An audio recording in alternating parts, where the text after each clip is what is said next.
Lucy es una hermana del seguimiento de Jesús, y ante todo eso, y bueno, después también, entre todas las cosas, es doctora en estudios religiosos, o lo que conocemos como teología, también licenciada en filosofía, profesora de teología, es miembro, una de las miembros que está dentro de el grupo de teologandas, este grupo de teólogas que congrega a teólogas de todo el mundo y de alto renombre en teología.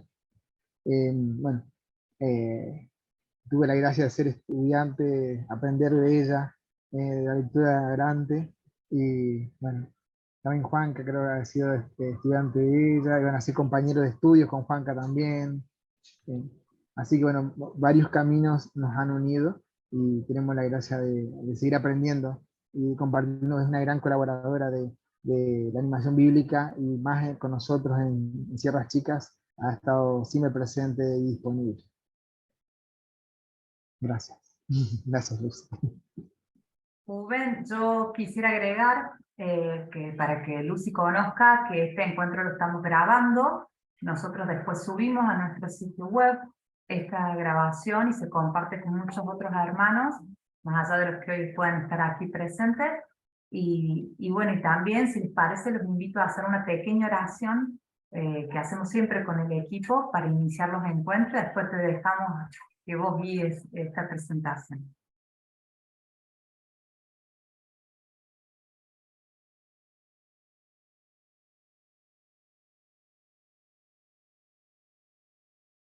Bueno, si me acompañan, entonces, en el nombre del Padre, del Hijo y del Espíritu Santo. Amén. Ven, Espíritu Santo, a regalarnos tu paz y tu consuelo. Ven a regalarnos tus frutos y tus dones de amor eterno. Ven como viento que nos lleva hacia otros. Ven como llama que nos quema por dentro. Sé agua para despedirnos de vos y tierra donde caminamos con Dios. Ven, Espíritu Santo. Ven a habitar nuestra vida. Queremos ser hoy tu templo y una verdadera iglesia en salida. Que tu sabiduría nos una en amor y nos haga fieles testigos. Que no podamos callar nunca lo que hemos visto y oído. Ven, Espíritu Santo, que nos haces comunidad.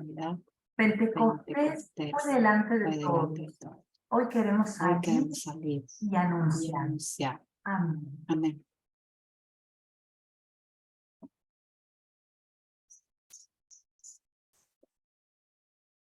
Bueno, muchísimas gracias por la presentación, por estar acá abiertos a escuchar y a compartir este espacio. Juanca me propuso dar el tema de lectura orante de la palabra, lectura orante de la Biblia, como pensando sobre todo en una espiritualidad que se base, que tenga su fundamento en la palabra. Fue todo un desafío porque yo recién si estaban ahí presentes le pregunté a Juvencio si él había hecho conmigo en el CEFIT lectura orante de la Biblia, que fue una materia muy particular del CEFIT porque en esto que dentro del seminario de los claretianos, donde iban varias congregaciones religiosas y laicos, etcétera, bueno, darle muchísima importancia a la palabra, a la escritura, a tener muchas materias bíblicas, se dio esta posibilidad de esta materia tan particular que era no tan teórica, aunque también veíamos teorías, sino más bien, entre comillitas, prácticas de hacer celebraciones con la palabra.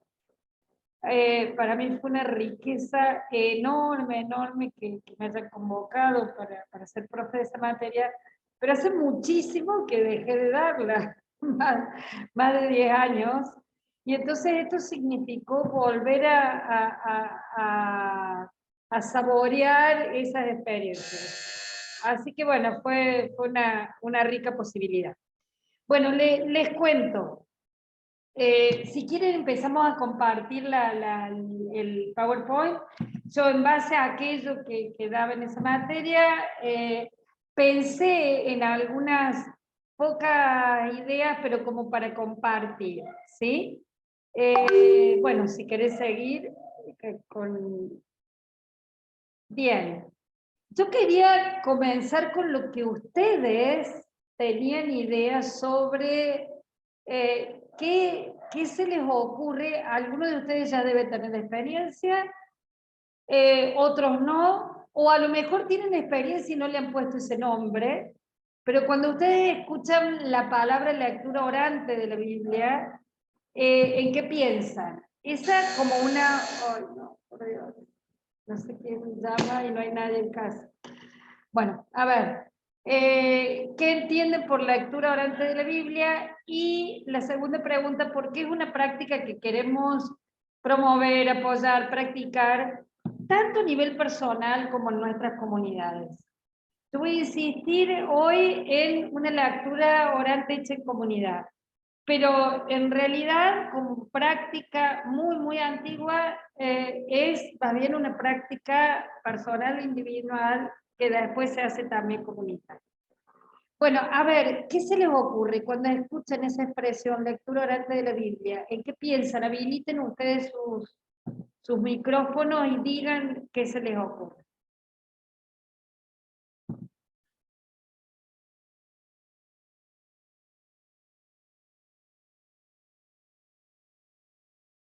¿Nos animan a hablar?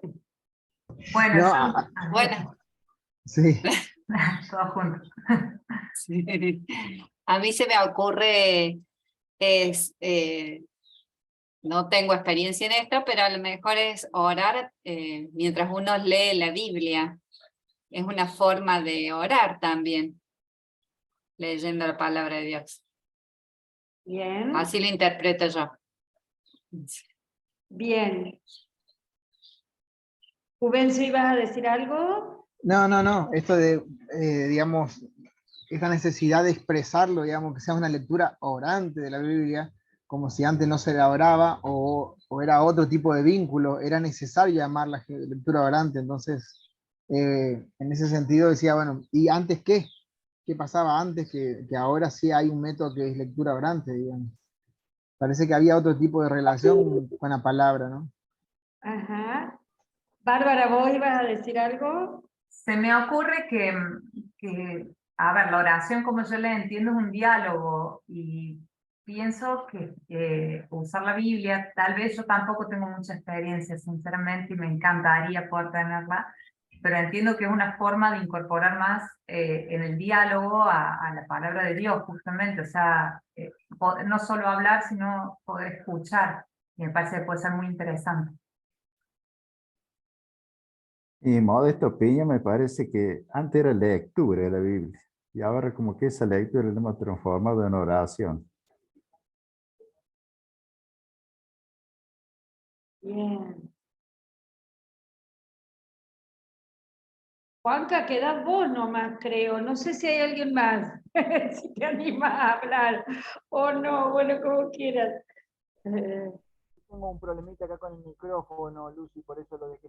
Pero de todas maneras sí, creo que el rezar leyendo la Biblia tiene que ver también con un tipo de vínculo con lo que la palabra inspira, que permite al mismo tiempo hacer lectura de la Biblia y rezar, que en algún sentido sería establecer un diálogo, pero no un diálogo en el sentido de estudio o exegético con la palabra, sino al contrario, que alimente la mística.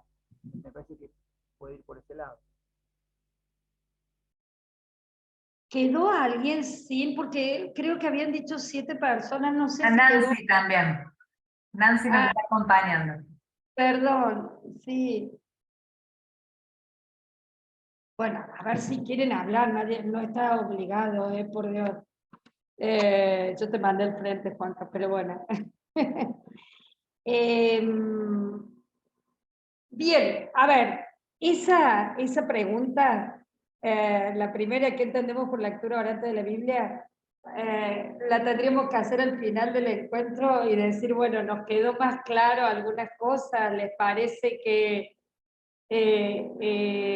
esto está más, pueden decirlo con más certeza, con más... Bien, entonces, después volvemos a esa pregunta.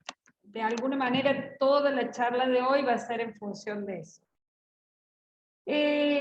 La segunda pregunta, porque es una práctica que queremos promover, apoyar, bueno, una práctica que queremos practicar es una redundancia, tanto personal como en nuestras comunidades. ¿Querés pasar a la siguiente?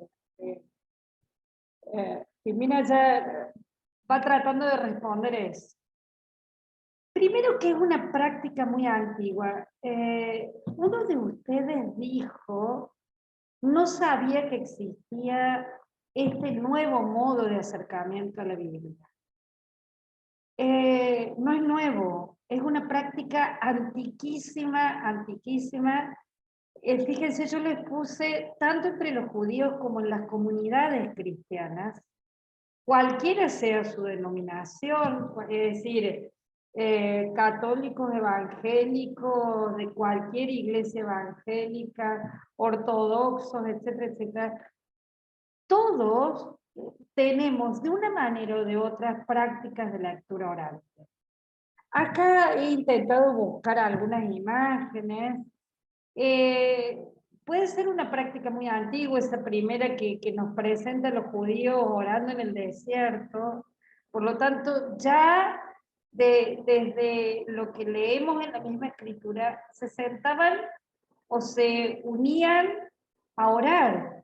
En la tienda, en el desierto, en el templo, oran con la palabra. Y también nosotros lo hacemos cuando celebramos en la misa, etc. Pero piensen, por ejemplo, las comunidades religiosas que desde la época ya de los comienzos de la vida consagrada, para decirlo de alguna manera, sobre todo las comunidades de la vida monástica, de clausura, se dedican a orar, rezar, cantar con la palabra.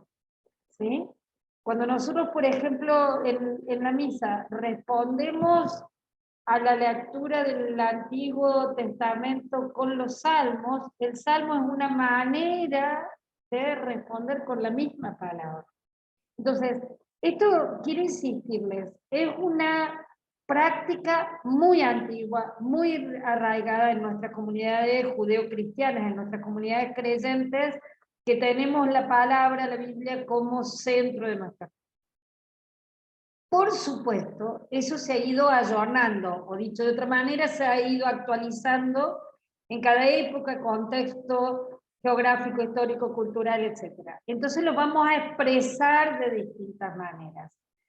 Y puse ahí una imagen de nuestras reuniones en Zoom, porque hasta eso podemos hacer una celebración de la palabra, y de hecho, más de una vez, en tiempos de la pandemia, donde no nos podíamos encontrar para celebrar la Eucaristía, o para celebrar la Santa Cena, o para celebrar, como digamos, a nuestras celebraciones litúrgicas, lo hacíamos vía internet, y también podíamos hacer una celebración de lectura orante.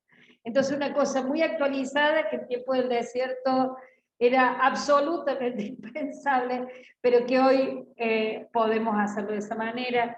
Puse una imagen de Mercedes García Bachmann, esta gran teóloga luterana, que es la que está allí porque ella es presbítero, y está en una celebración de su iglesia, de IELU, que es la Iglesia Evangélica Luterana Unida, explicando la palabra. Yo he podido participar en algunas celebraciones de Mercedes, ella es doctora en Biblia, y una persona que es impresionante lo que sabe sobre Biblia.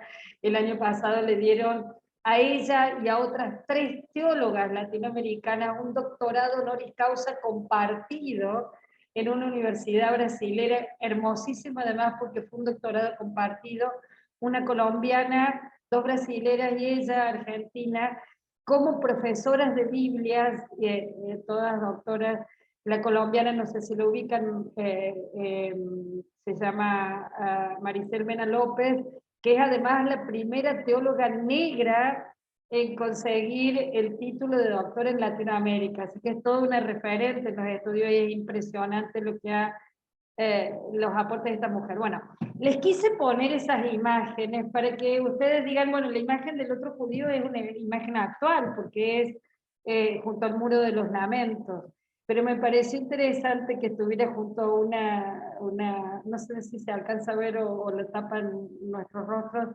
pero es una niñita la que está con esa imagen, entonces, debe ser el padre, me imagino, me pareció interesante. Son experiencias arraigadas que estamos tratando de actualizar. Por eso también vale la pena, porque nos introducimos con la experiencia de la lectura orante en una experiencia muy antigua a nivel de comunidades creyentes. Es como introducirnos en una tradición muy, muy rica y una de las más ricas dentro de la iglesia, ¿sí? Vamos con la otra. Esta experiencia de lectura orante de la Biblia evita que caigamos en tres errores muy frecuentes en nuestros acercamientos a la palabra. Y yo les diría errores y tentaciones muy frecuentes, ¿sí? Primero, una lectura fundamentalista. Segundo, una lectura espiritualista. Y tercera, podés volver, si podés, Bárbara, a esa filmina, creo que es la tercera, si no me equivoco. Una lectura fundamentalista, una lectura, a ver, seguir, avanzar. La que tiene los anteojos, esa, ahí está. Y una lectura ilustrada. Vuelve a salir, cuando le querés poner en pantalla completa, se sale la imagen. Déjala, bueno, no será tan lindo, veremos la otra parte, pero bueno, no hay problema. Miren, a ver, seguramente ustedes con toda la formación que ya vienen haciendo en estos cursos de animación bíblica han hablado de lo que es una lectura fundamentalista de la palabra. ¿Qué sería eso? ¿Qué es una lectura fundamentalista? ¿O cómo se expresa habitualmente? No sé si lo hemos hablado, pero yo me arriesgo a una respuesta.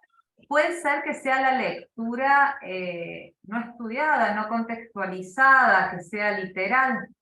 Bien, bien, bien. Es decir, fíjense, la lectura fundamentalista, nosotros podemos acercarnos a la palabra desde distintas lecturas, de distintos métodos de interpretación, métodos exegéticos. Cuando se comenzó en el siglo XX a hacer un estudio muy fuerte de la escritura como estudio crítico, que comenzó dentro del ámbito evangélico, protestante, y después, sobre todo con el Concilio Vaticano II, lo asume la Iglesia Católica muy fuertemente. Nos acercamos con el método histórico crítico, con otros métodos, por ejemplo el método narrativo, el método, qué sé yo, hay métodos contextuales como el psicológico, como el liberacionista, como el método científico, etcétera, el método feminista, qué sé yo, podemos hacer distintas lecturas o acercarnos. Todos tienen partes de verdad y todos nos enriquecen y pueden tener límites o errores que hay que tener las antenas bien, bien predispuestas para descubrir esos errores y no caer en esos límites. Pero la lectura fundamentalista prácticamente no tiene aciertos. ¿Por qué? Porque lee a la palabra interpretándola como diciendo que es palabra de Dios y por lo tanto la tenemos que entender literalmente, porque cualquier interpretación que hagamos es una interpretación humana que desvirtúa la palabra. Entonces se la entiende literalmente. y se dice, Dios dijo esto, y no se le puede cambiar. Dios dice que el pueblo de Israel caminó 40 años en el desierto, y los 40 años son interpretados literalmente, son 40 años, o creó al hombre, o que hizo la creación en 6 días y el séptimo descansó, y se entiende los 7 días literalmente, de 24 horas, para decirlo de alguna manera. O que dice que Jonás estuvo dentro de un pez que se lo tragó al tercer día, lo escupió en la arena, y Jonás siguió viviendo y pudo cantar un salmo a Dios, etcétera, etcétera. O que, y vamos al Nuevo Testamento y podemos decir cosas también en relación a Jesús, que estuvo en el desierto y el demonio se le apareció y lo tentó diciéndole estas cosas, y lo entendemos literalmente. No sé si me explico. Entonces, no se entiende la palabra como palabra divina y humana, como una revelación de Dios expresada en lenguaje humano. Al dejar de lado esto de qué es el lenguaje humano, se vuelve una lectura muy ingenua, infantil, fundamentalista, que lleva a entender mal, o a exageraciones, o a una lectura sesgada, equivocada. Qué sé yo, que en el Antiguo Testamento se diga que la sangre no puede ser derramada, y que hoy algunos grupos fundamentalistas entiendan, o lecturas fundamentalistas de la Biblia entiendan que no se puede, eso literalmente hace que no se acepten las transfusiones de sangre, por ejemplo. Y entonces, si bien podemos respetarlo a nivel de sus creencias, fíjense las consecuencias que trae cuando lo entendemos de una manera literal. Entonces, esa sería una lectura fundamental. Una lectura espiritualista es la que muchas veces se da de buscar en la Biblia solución para los problemas. Qué sé yo, para decir, voy a encontrar la respuesta a todas mis preguntas, mis problemas, mis dolores, etc. Entonces nos encontramos con algunas interpretaciones que dicen, en tal situación, si estás ante una enfermedad terminal propia de alguien querido, lee tal o tal pasaje, porque te vas a encontrar con una respuesta de Dios que te alimenta, etcétera, etcétera, etcétera, pero muy que está sacada de contexto, y que sobre todo, eso sería lo espiritualista, no espiritual, sino espiritualista, que no me compromete con un compromiso concreto de construcción del reino en mi trabajo, en mis estudios, en mi familia, en el país en donde estoy inserto, en lo social, cultural, etcétera, etcétera. Es una lectura que no me cuestiona para mi compromiso concreto, ¿sí? Sino que me tranquiliza, ¿no? También haciendo, bueno, y podemos seguir diciendo cosas, ¿no? Ustedes pueden ir a agregar.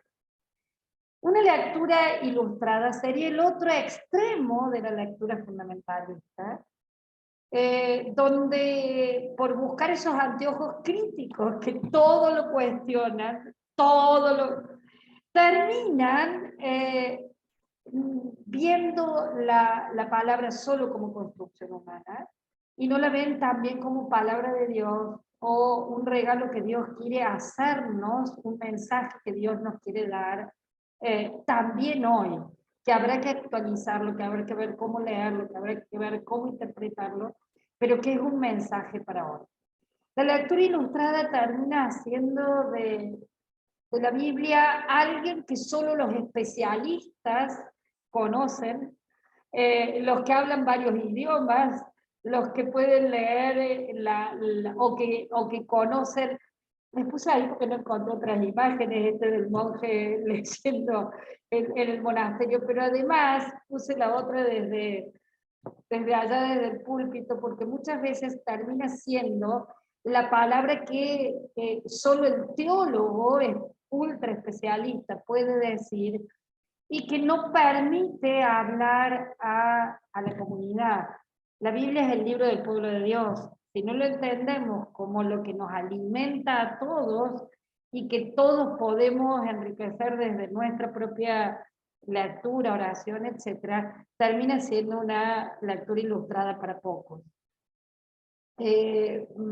Juvencio y Juanca, no sé si han leído alguna vez, a lo mejor algún otro lo ha leído, un texto de Carlos Mesters, este biblista que hizo mucho de lectura popular de la Biblia, del método de lectura popular de la Biblia en Brasil.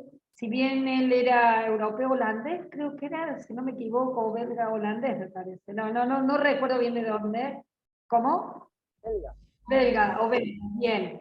Pero bueno, tiene un textito que se llama La parábola de la puerta, que es precioso, precioso. Yo puedo decirles bien en dónde encontrarlo y a lo mejor si lo pudieran escanear, está buenísimo para dar ese texto, porque es realmente esto de, va diciendo, él inventa una parábola justamente donde a través de distintos personajes la palabra de Dios fue robada al pueblo y quedó en manos de los ultra especialistas, y al terminar de esa manera hacía que el pueblo perdiera la alegría de poder encontrarse con esa palabra, el alimento cotidiano de la palabra, etc. Y cuando la redescubren y se devuelve al pueblo, para los mismos especialistas es otra manera de acercamiento a la palabra.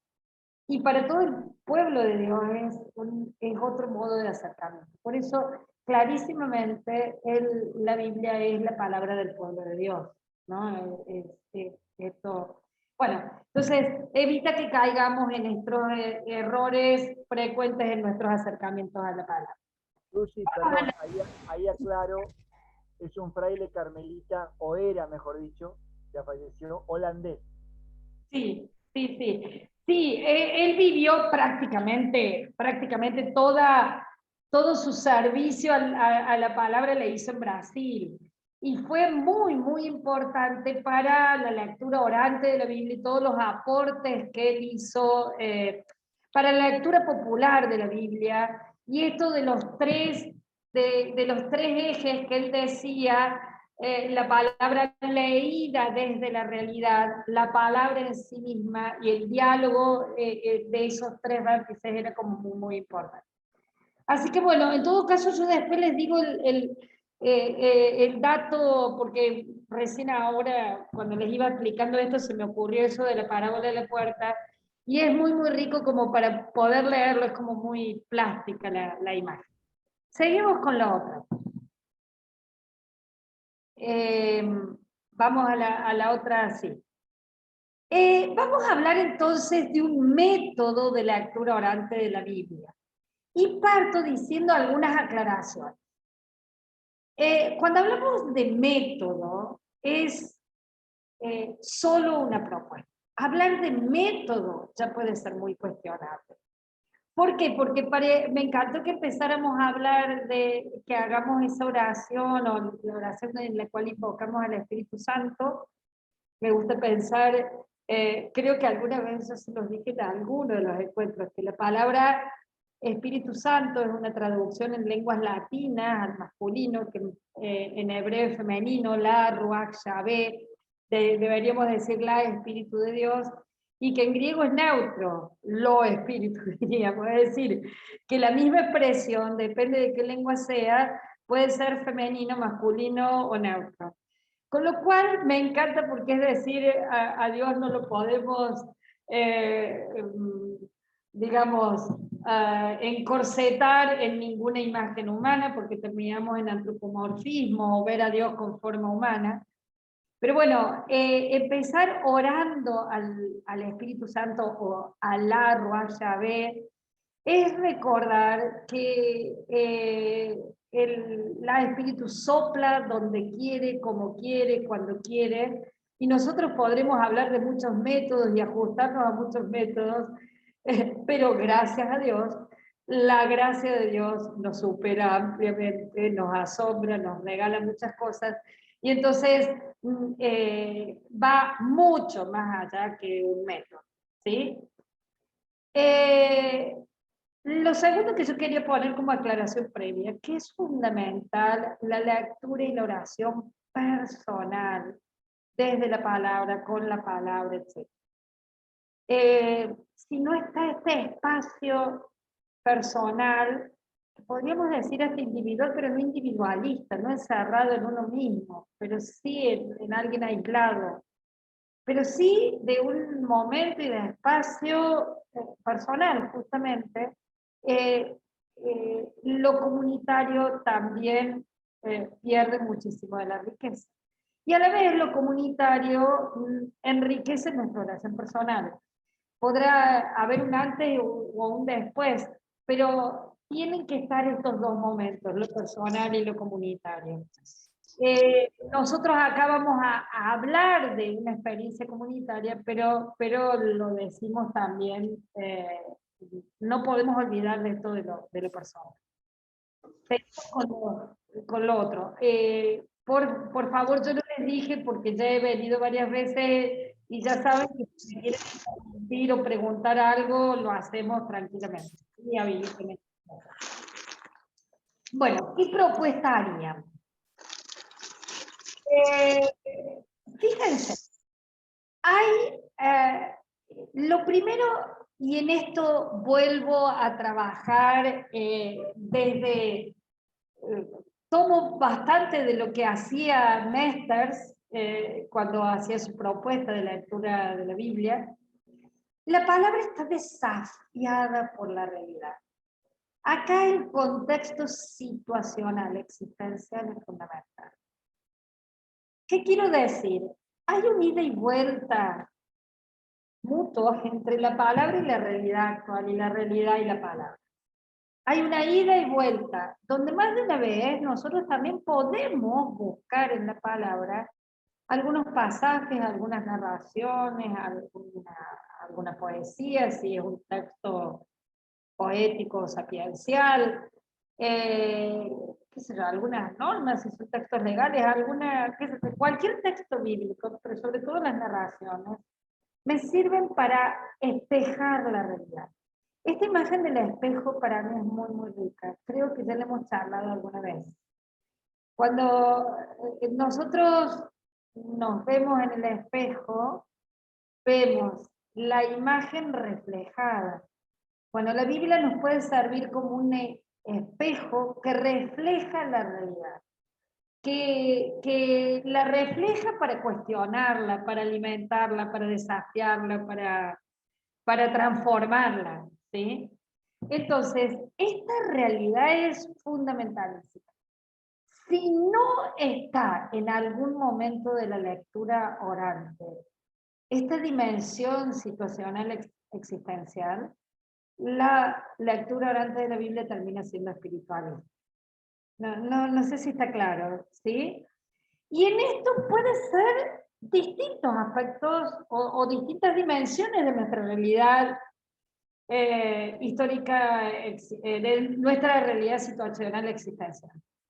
Puede ser, qué sé yo, que iluminar desde la palabra o desafiar desde la palabra o transformar desde la palabra nuestra familia, mis relaciones como parejas, como padres, como hijos, como hermanos, como familia, ¿sí? Puedo desafiar desde la palabra la realidad laboral, que supone que el lugar donde estoy inmersa en mi trabajo, ¿no? En mi espacio, o los lugares, si son más de uno. ¿Qué supone leer desde la palabra alguna realidad laboral? ¿Qué supone leerlo como país? ¿Qué sé yo? Les dije país y se me ocurrió, o qué supone a nivel global, a nivel existencial, qué sé yo.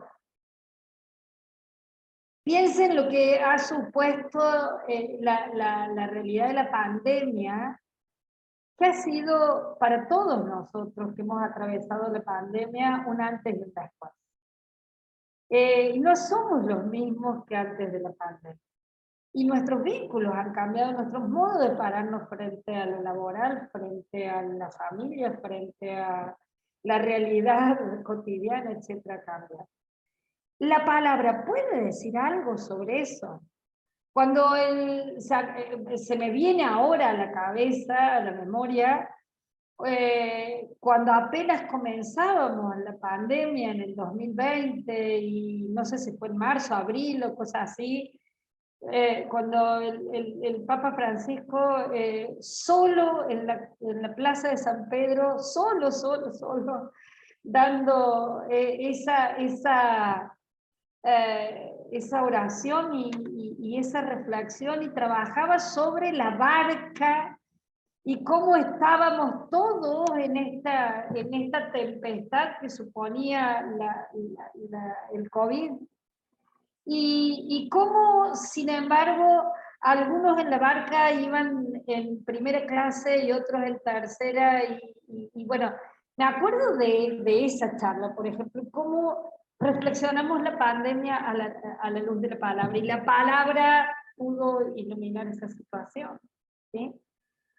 O puede ser al revés, es decir, que yo desde la realidad actual vaya a buscar algo en la palabra, o que leyendo un texto, ese texto me haga pensar, uy Dios, ¿y esto? ¿Cómo leo estas realidades hoy? ¿Cómo leo el drama de los inmigrantes indocumentados o aún documentados? Porque la situación, uno de los dramas más graves del nuevo milenio, del nuevo siglo, el tema de los inmigrantes, que además se agrava con la guerra, se ha vuelto a agravar, etcétera, etcétera, y todo lo que eso supone, todo lo que hay por detrás de eso. Me acuerdo una gran amiga teóloga, Nancy Bedford, que en el 2008, ya hace varios años, en un congreso de Teologanda, un congreso mundial, digo, de varios países, ¿no? Ella dio en una mesa redonda una reflexión de cuando José toma a María y el niño y se van a Egipto, y leyó ese texto a la luz de el drama de los inmigrantes indocumentados en Estados Unidos, porque ella vive en Estados Unidos, y entonces decía, ¿cuántos viven la misma situación? Y hoy, si María y José estuvieran vivos hoy con el niño, serían seguramente inmigrantes indocumentados, como tantísimos que tratan de atravesar hacia Estados Unidos para lograr una mejor situación para su familia, etcétera, etcétera. Bien, entonces, leer ese pasaje a la luz de un drama actual como es el de los inmigrantes indocumentados. Podríamos pensar, se me ocurre un drama que para mí es muy, no sé si drama, pero un dolor muy grande a nivel de país, creo que es un drama también, pero está provocado muchas veces, que no es una tragedia involuntaria, que está fogoneada muchas veces.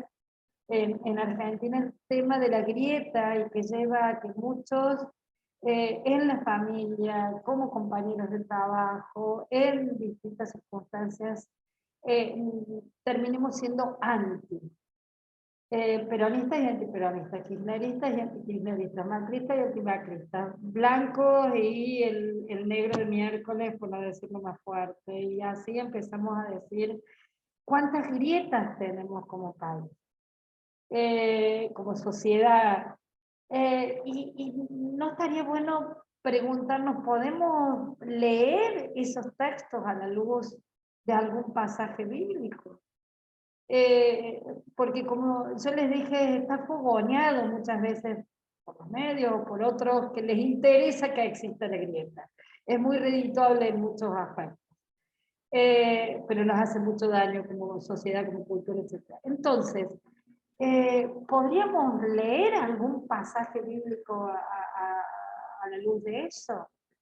Yo les podría preguntar a ustedes algún pasaje que se les ocurra a partir de eso.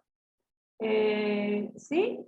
Es decir, piensen lo del buen samaritano y cómo grupos que podrían ser hermanos, piensen que sigue hasta el día de hoy, judíos y palestinos, u otros, y Jesús que está presentando ese drama de que cuando había que atravesar de Galilea a Judeo, de Judea a Galilea, las dos regiones judías puras, había que atravesar por Samaria, y eran tremendamente agresivos mutuamente, ¿no? Y Jesús que presenta, ojo, no es que ellos sean malos, nosotros somos así. Cuando al levita que no acepta a ese samaritano, o que no el buen samaritano, que no cura a esta persona golpeada, etc. ¿Sí?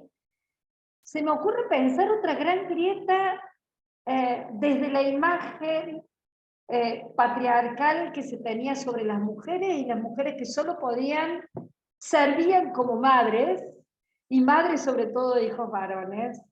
Entonces la pelea entre muchas mujeres, qué sé yo, entre Lía y Raquel, las dos hermanas que se despedazan entre ellas por conseguir el amor de Jacob, o la predilección o la preferencia de Jacob. Entre Ana y Penina, Ana la madre de Samuel, entre Agar y Sara en el relato de Abraham, mujeres que se despedazan entre ellas mismas porque siguen la imagen que han internalizado, que les han dado en su contexto. ¿Qué sé yo? Se me ocurre que yo podría trabajar algo de la grieta a partir de esos textos. Y ustedes podrían encontrar otros, seguramente, ¿sí? Sí, dale, Juan. No, se me ocurría ese pasaje de Mateo 15, donde tiene alguien que no era judío y le pide a Jesús un milagro, y Jesús le dice: no está bueno tomar el pan de los hijos y tirárselo a los perros, porque es fuerte la expresión, ustedes son unos perros, ¿no? Y el tipo le contesta: y sin embargo, los perros comen de las migas que caen de la mesa. Y Jesús, conmovido, ese es un texto que las biblistas feministas, las teólogas feministas amamos particularmente. Les puedo mandar una cosa muy larga reflexionar sobre eso, porque no es un tipo, es la sirofenicia, la mujer cananea que pide, y que está en dos textos, en el de Mateo 15 y en el de Marcos 7, si no me equivoco, y que le pide que cure a su niñita, ¿no? A su hija que estaba endemoniada. Y Jesús le contesta muy fuerte: no está bien dar el pan de los hijos a los perritos. Lo atenúa diciendo los cachorros, los perritos, pero le dice lo mismo: vos pertenecés a los paganos y por lo tanto son los perritos o los perros, mientras nosotros los judíos somos los hijos.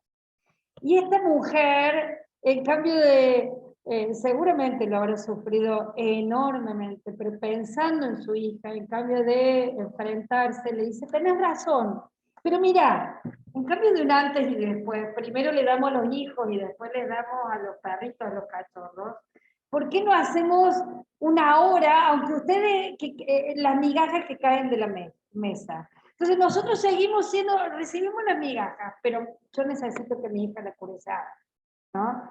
Y dice que Jesús quedó tan impactado por esto, que le dice: por tu palabra tu hija ha sido curada.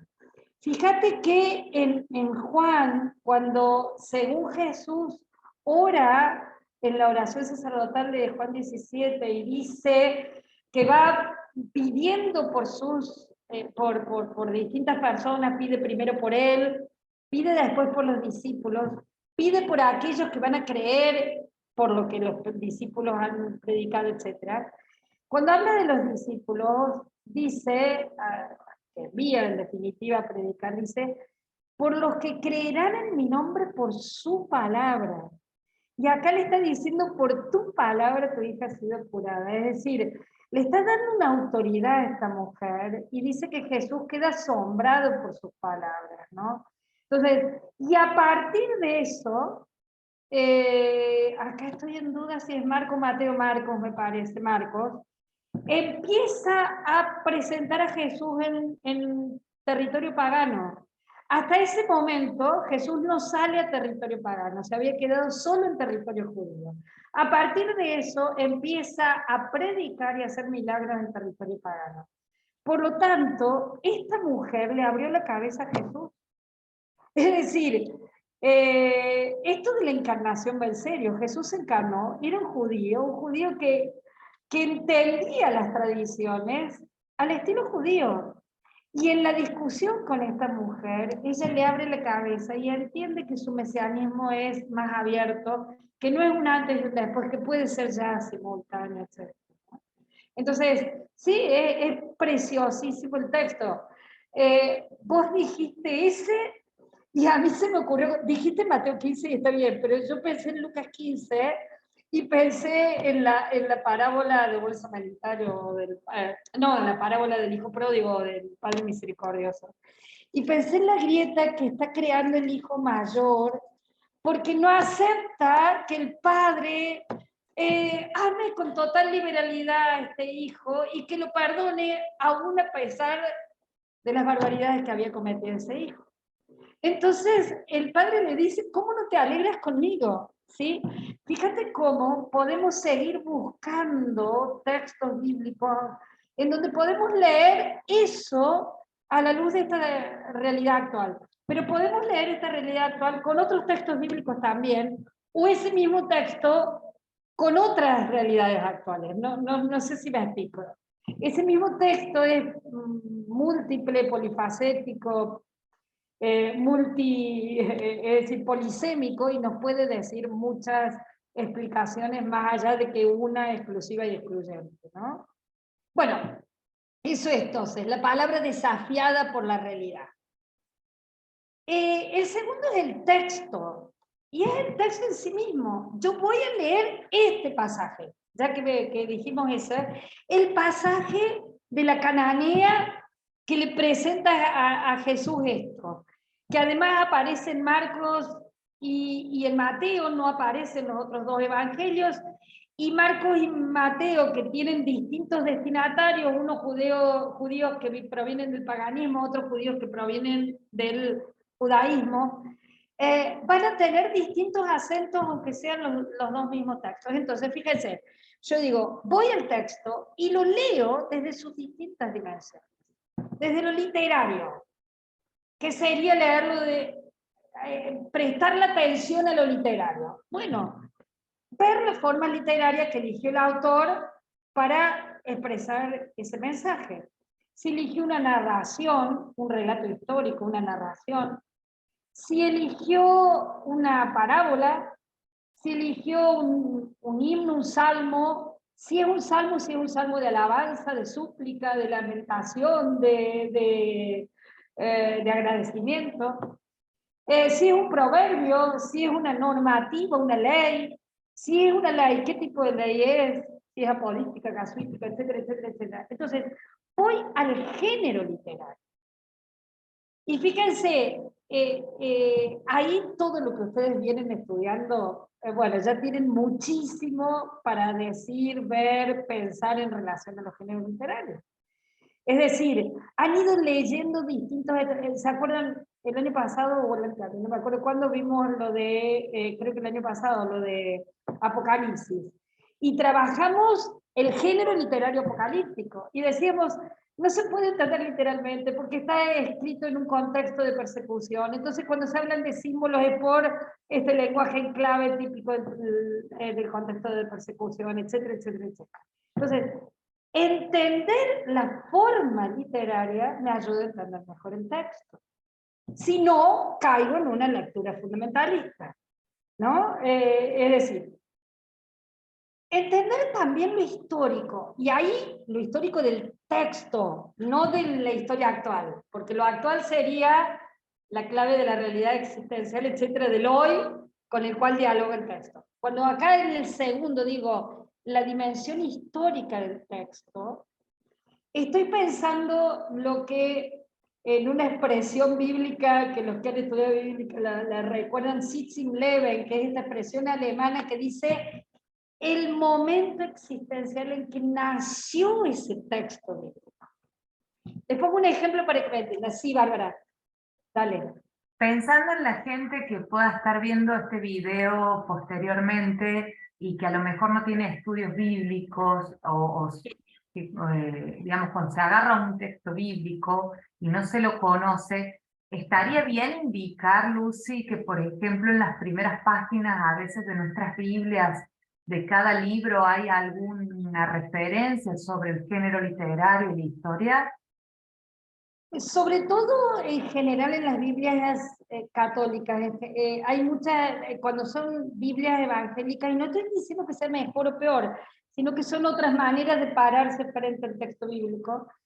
Hay muchas Biblias evangélicas más actuales que también tienen esos estudios bíblicos, pero fíjate, en nuestras Biblias, como vos decís, Bárbara, al comienzo, primero, a veces hay en los grupos de libros, es decir, Pentateuco, los 5 primeros libros, o la Torá, y explica algo sobre los 5 en general, pero después dice del Génesis algo en particular, del Éxodo algo en particular, del Levítico, ¿sí? Dice algo de los proféticos en general, y después va a hablar sobre Isaías en particular, Jeremías, Ezequiel, etcétera, etcétera, etcétera.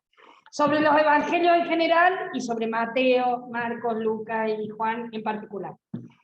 Y además, a veces al final del texto aparecen en algunas bíblicas un glosario que quiere decir un vocabulario específico.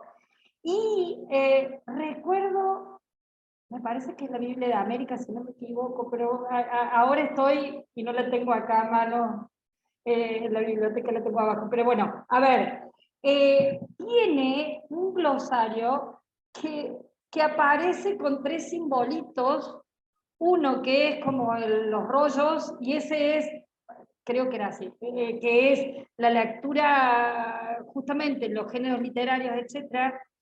Otro que es el reloj de arena, y entonces habla de la dimensión histórica del texto.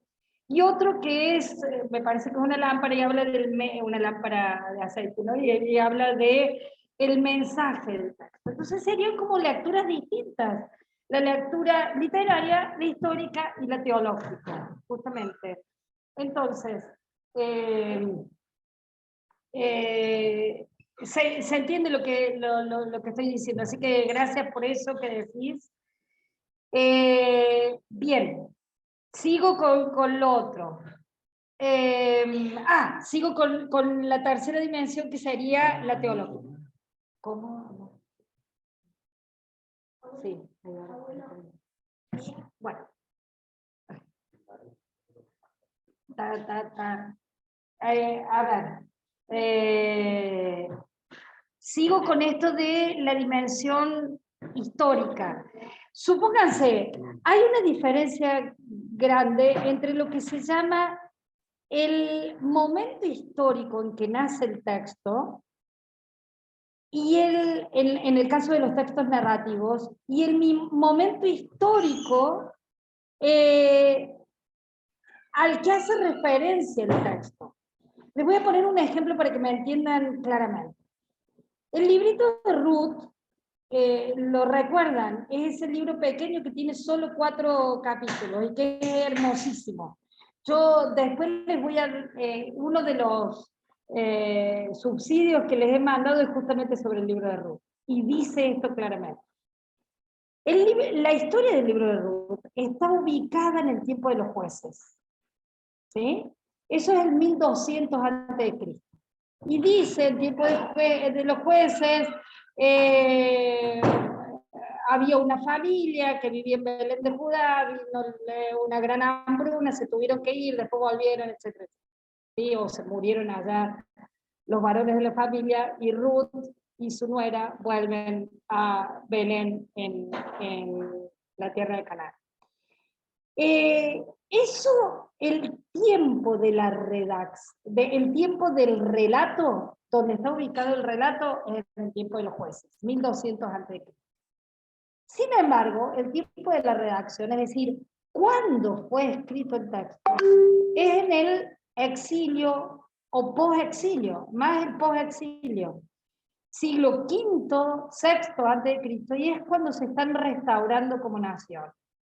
En esa época hay una gran xenofobia, un gran rechazo al extranjero, un gran odio al extranjero, y acá aparece este autor del librito de Ruth diciendo que la abuela del rey David es una mujer extranjera. ¿Se entiende lo que estoy planteando entonces? Si yo no conozco el 611, si no conozco dónde y cuándo nació ese texto, no voy a entender el mensaje. Lo mismo pasa con el librito de Jonás, que está escrito en la misma época. Entonces, el mensaje fuerte de estos dos libros es a favor de la apertura mental del pueblo de Israel hacia un proyecto universal de Dios y por lo tanto hacia un rechazo a la tremenda xenofobia del pueblo de Israel en ese momento. ¿Se entiende? Entonces, la dimensión histórica es muy importante. En el Nuevo Testamento no es lo mismo Marcos, que está escrito antes de la caída del Templo de Jerusalén, a Lucas y Mateo, que están escritos los tres, con Juan también después de la caída, pero que están marcados por esa caída del templo, porque es en la década del 80, a Juan, que está escrito después del 100. Entonces, eso va a marcar los modos de entender a Jesús. Por eso la dimensión histórica es muy, muy importante. ¿Se entiende? Bien. La tercera dimensión, que es la teológica, hace referencia a cuál es el mensaje que se quiere dar a través de ese texto. Entonces, ahí vemos claramente la Biblia como palabra de Dios. A la palabra entendida como una palabra que Dios quiere decir con un mensaje concreto, con algo que nos quiere dejar una enseñanza. Entonces, ahí podemos encontrar distintas dimensiones teológicas. A partir de esta dimensión histórica puedo decir, bueno, lo teológico ¿qué es? El Dios de Israel es un Dios universal, que si bien ama particularmente a Israel y hace con Israel una alianza y lo elige particularmente, sin embargo, esa alianza no excluye a otros pueblos. Entonces también elige a una moabita para ser abuela del rey David y antepasada de Jesús, por ejemplo. ¿Sí? Se va entendiendo. Entonces voy entendiendo el mensaje teológico a partir de eso. ¿Está? Bien, voy a esto. Encuentro comunitario de lectura orante de la Biblia. Dije comunitario porque, bueno, esto como propuesta, vuelvo a decir, una propuesta, no quiere decir exclusiva y excluyente, ni mucho menos. Tiene distintos momentos. Uno previo, que es la ambientación o los símbolos que vamos a buscar para hacer esa lectura. En esa ambientación, un lugar central va a ser el de la palabra, el de la misma Biblia, y realzarla de alguna manera, qué sé yo, poniendo una vela al costado, poniendo, no sé, sobre un aguayo, sobre algo en particular. ¿Se entiende? Es decir, eso. Después, pueden ser símbolos relacionados con el texto bíblico en particular. Es decir, si voy a trabajar eso del librito de Ruth, qué sé yo, Ruth va a espigar, entonces a buscar las espigas en el campo, buscar unas espigas. Bueno, qué sé yo. Voy buscando símbolos que hagan al texto, ¿sí? Que tenga que ver con eso. Estoy buscando la parábola del hijo pródigo. ¿Cómo hacemos como una fiesta? ¿Qué pondríamos para hacer el recuerdo de la fiesta? ¿Sí? Buscan ustedes. Hay símbolos que son muy universales.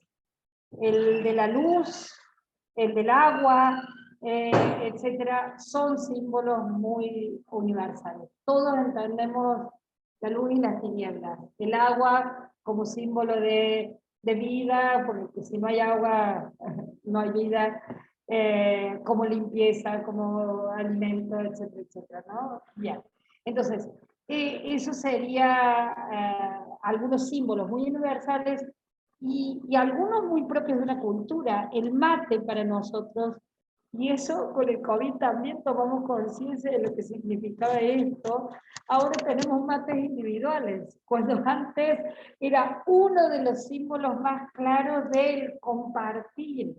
Entonces, más de una vez en nuestras lecturas orantes poníamos el mate como un símbolo del compartir, ¿no? Bueno, buscaremos otros símbolos, si no lo podemos usar por cuestión de la pandemia. ¿Se entiende? ¿Sí? Bien. Entonces, primero la ambientación. En los momentos del encuentro, ya si queremos hacer una celebración de la palabra, ahí en lo que yo les he mandado, tenemos así estos momentos.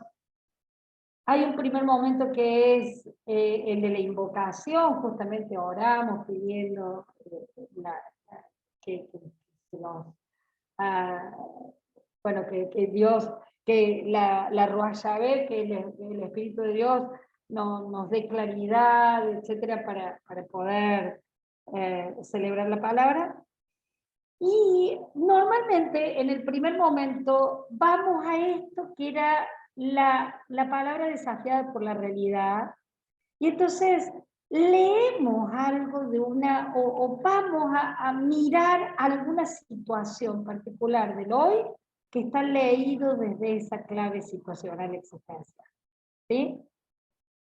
Vuelvo a decirles, ya que tomamos esos dos ejemplos, el del Ruth o el de la mujer, la sirofenicia, ¿qué podemos decir sobre los inmigrantes, la situación de muchos inmigrantes indocumentados, etcétera?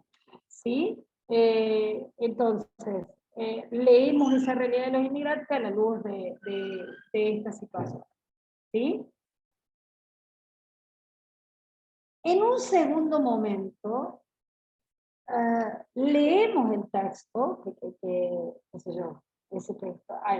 Ruth tiene 4 capítulos, no vamos a leer los 4 capítulos, elegimos algunas partes fundamentales del texto de Ruth, o leemos el texto de la sirofenicia, o algún otro texto en particular, y nos quedamos un rato en oración, es decir, en oración personal, particular, leyendo, rumiando la palabra. Esto de rumear es como muy importante. Saboreando ese texto, viendo qué me dice ese texto a mí hoy. Y seguramente cuando lo ponemos en común, vamos a ver que aunque sea el mismo texto, nos va a decir distintas cosas según mi historia personal, según mi situación, según mi formación, según mi género, mi historia, mi edad, la situación particular. Entonces, ese sería el segundo momento, el de rumiar la palabra. Y el tercer momento es ponerlo en común. Allí se puede, la persona que dirige o que está encargada de esa celebración comunitaria, o más de una persona asesora, un grupo, puede presentar toda la reflexión teológica sobre el texto, es decir, esto que hemos visto, lo literario, lo histórico, lo teológico, el estudio del texto, lo puede presentar en ese momento, y se reflexiona sobre eso. ¿Sí? Y hay un momento de lectura comunitaria en donde hay alguna consigna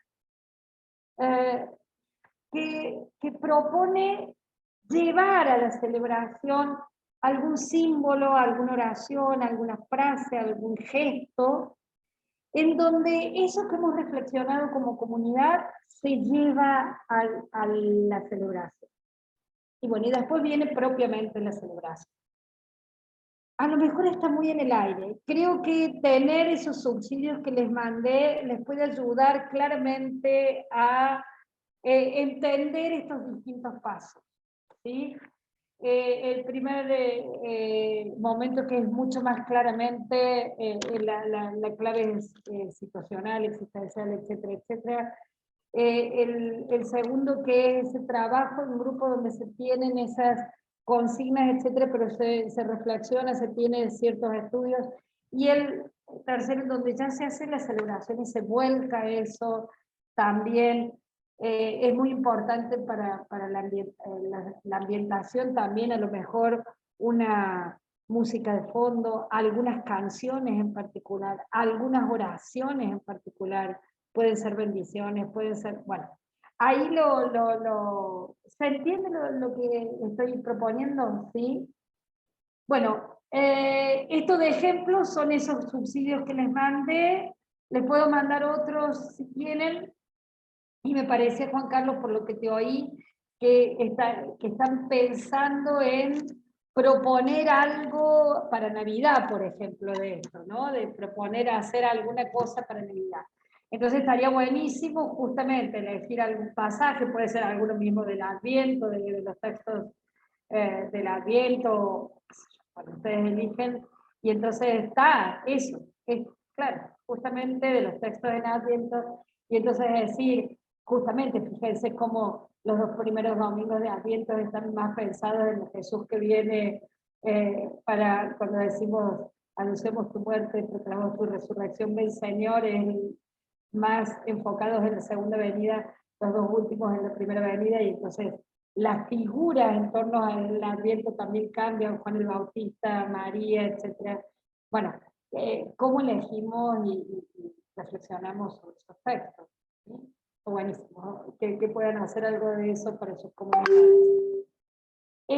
Bueno, abro si quieren hacerme alguna pregunta.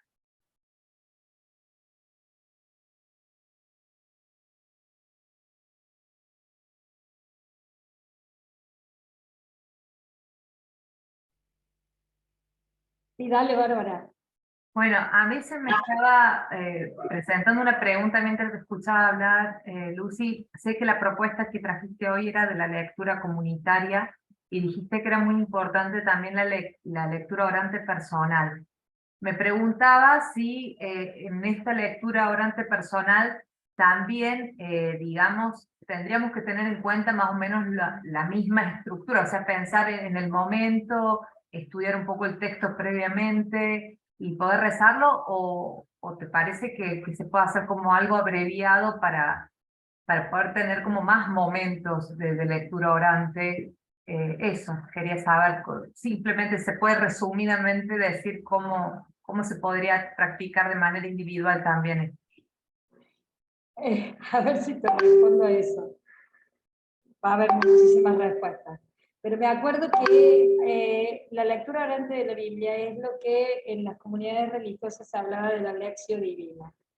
Y es la que las comunidades religiosas proponen con las distintas horas, la hora tercia, la sexta, la novena, etc.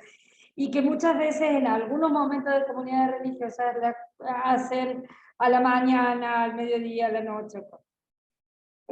Yo como laica, y que siempre fui laica, a mí más de una vez entre comillas, y en esto muestro que soy intolerante, me enojaba esto porque decía, bueno, yo como laica no puedo dedicarme media hora, 40 minutos a sentarme a leer la palabra, sentarme tranquila y qué sé yo. Acá en este momento me interrumpieron más de una vez mi esposo o mi nietito acá, ¿sí? Y yo digo, ¿en qué momento le dedicas un tiempo? Cosas? Bueno, ¿qué te quiero decir? Habrá momentos donde puedas hacer esto que puede ser lo ideal. Y a lo mejor en algún momento, qué sé yo, tenés un momento de retiro donde te podés ir y tienen 2 días, 3 días de retiro y podés tener una hora sola de oración particular donde puedas hacer eso. Y entonces puedas aprovechar eso, puedas recordarte esto y te sirva esto como guión, esquema o cosas así. Y en otro momento harás lo que puedas. Como Sor Juana lo encontrarás a Dios en el puchero. Es decir, mientras estás cocinando, te acordarás de algo y se te pasará y pensarás en un pasaje bíblico y lo irías saboreando y irás orando con ese pasaje. No sé si te respondo a lo que vos decís. Lo importante es que no deje de haber esta oración personal.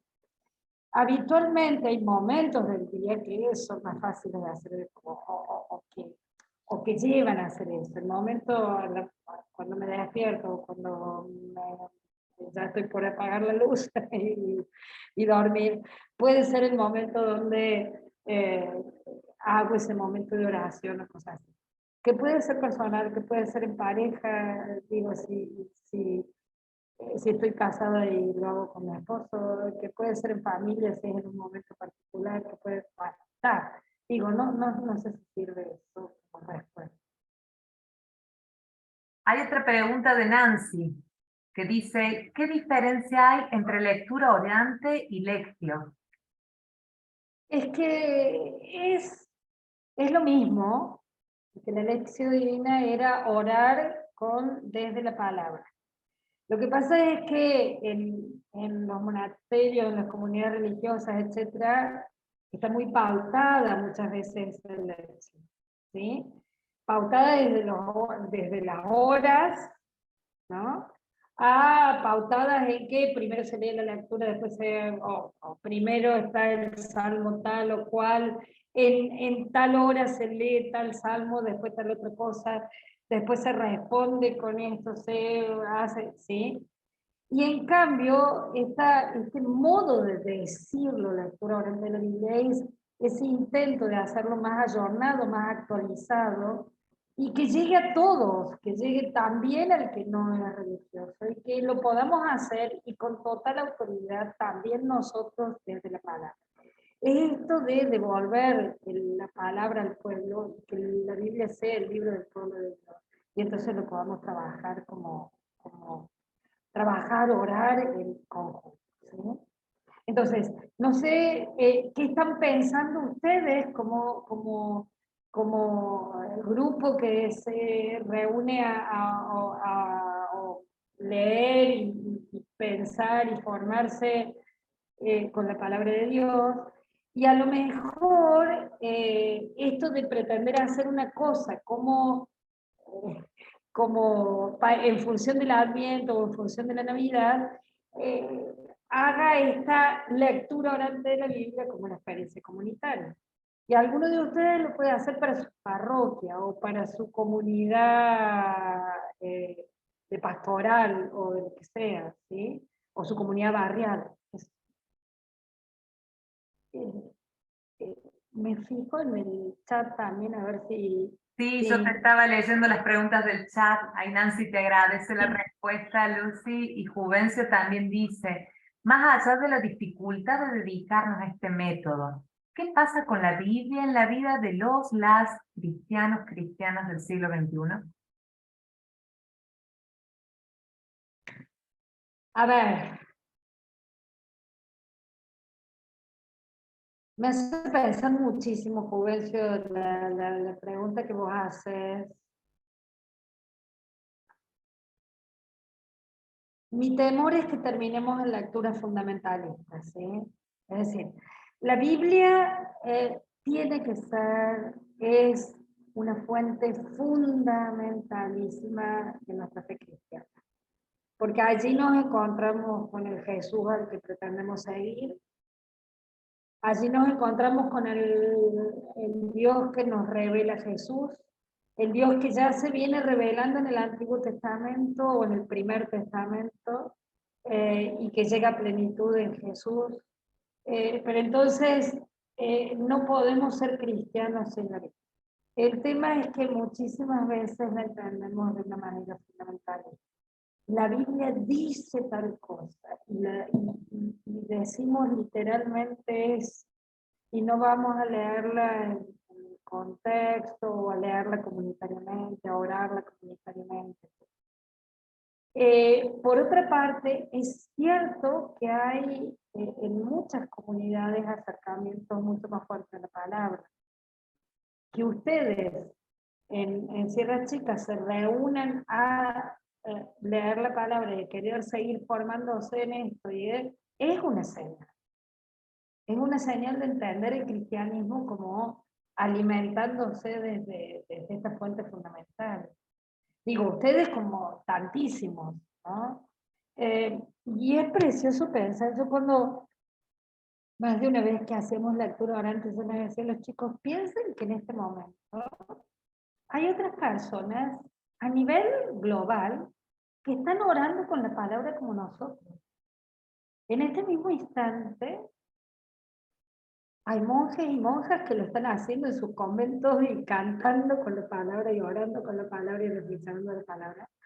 Hay profes de Biblia que están enseñando esto. Hay gente que está estudiándola y subrayándola y saltando. Bueno, entonces es precioso pensar que nos estamos uniendo a todo esto. Y además que somos hijos de una gran tradición, no es solo actual.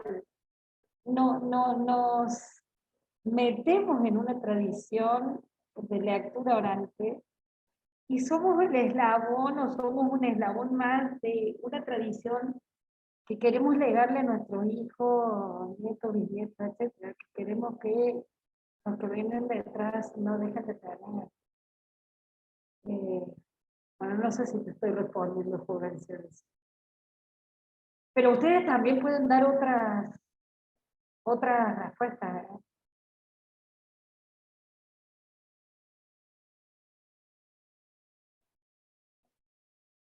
Bueno, Bueno, muchas gracias, Lucy. No sé, cansados. no, para nada, súper interesante. Pero no de no atentos, sino de cansados del agotamiento del día. Claro, sí. Así Bueno, que. Juanca tiene el volumen muy bajito, de todas maneras, no sé, Juanca, si vos querés decir algo como para ir cerrando, y si no, Juven, también tenemos una cancioncita pequeña preparada para un último momento de meditación, para dejarnos penetrar por estas reflexiones, pero bueno, ahí Juanca va a agregar algo. No, solo agradecerte, Lucy, la disponibilidad de siempre. Y bueno, obviamente Nancy, Cristina, Guille, Pero, la militancia bíblica de seguir formándose, ¿no? Y a confirmarles que el lunes que viene la idea es encontrarnos presencialmente, como te contaba Lucy, un lunes virtual para no perder la red, porque hay gente que después lo ve durante la semana o en otros lugares, bajan la grabación, la piden. La verdad que esto ha sido algo muy interesante que hemos aprendido con la pandemia. Sí. Pero el otro encuentro es presencial y la idea es el lunes que viene yo voy a llevar impresos para que junto con Cristian, Bárbara y Juven podamos compartir, mostrar el encuentro de Agar y el de Sara que vos mandaste, y ver, por eso te mostraba, Lucy, estos subsidios que vos ya los conocés, que es el librito de Raymond Brown, para el Adviento y para la Navidad, donde él presenta algunas lecturas bíblicas. Raymond Brown es un biblista, creo que es norteamericano, ¿no? Sí, yo lo quiero muchísimo. No sé si vive, porque si vive debe ser muy anciano. Porque yo ya lo estudié hace muchísimo, hace más de 30 años, así que imagínate.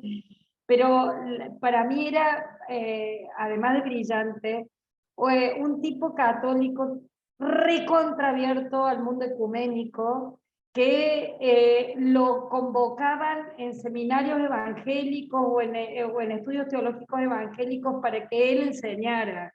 Es decir, un tipo muy, muy abierto y eso se nota en sus textos. Es un especialista en Juan sobre todo, pero bueno, Sí, es un genio, realmente, sí.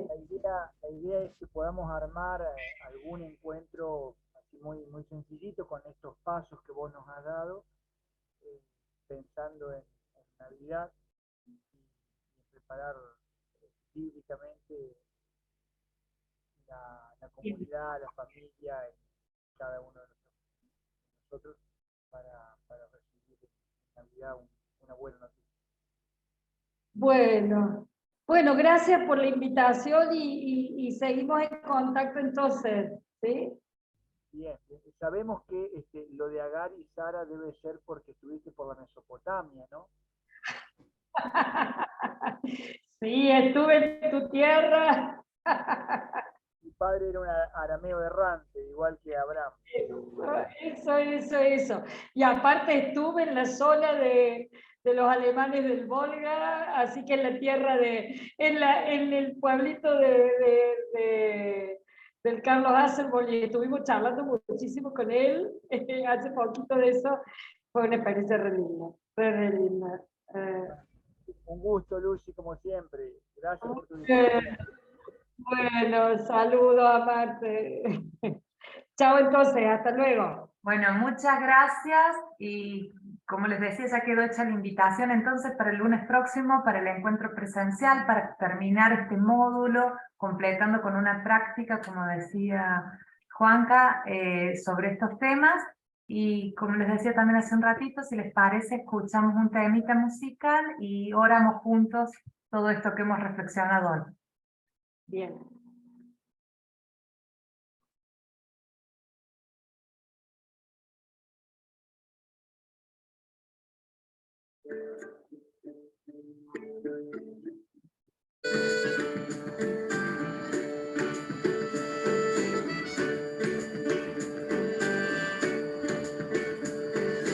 Es tan fecunda como la lluvia, tan penetrante como la espada, es tan potente como una llama, ella es tan firme como una roca. Es tu palabra, Señor, que nos ofreces. Es tu palabra, Señor, que nos ofreces. Abramos el corazón, prestemos mucha atención a tu palabra, Señor, que nos ofreces.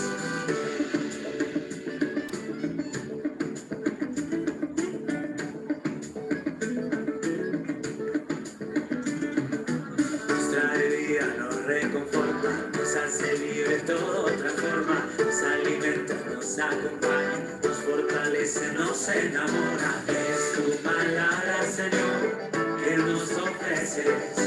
Es tu palabra, Señor, que nos ofreces.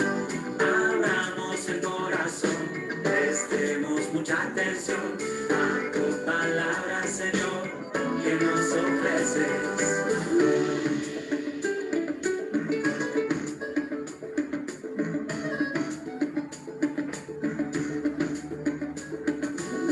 Cuando tu voz resuena en el corazón, nos anticipa el cielo, nos alegra.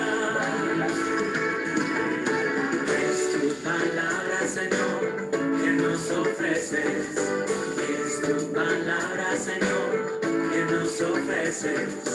Abramos el corazón, prestemos mucha atención a tu palabra, Señor, que nos ofreces.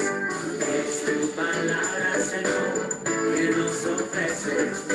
Es tu palabra, Señor, que nos ofreces.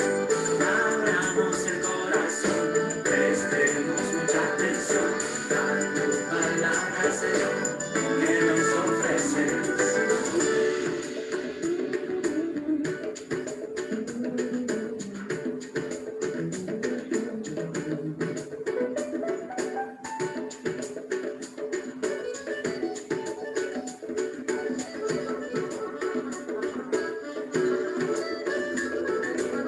Hay que convidar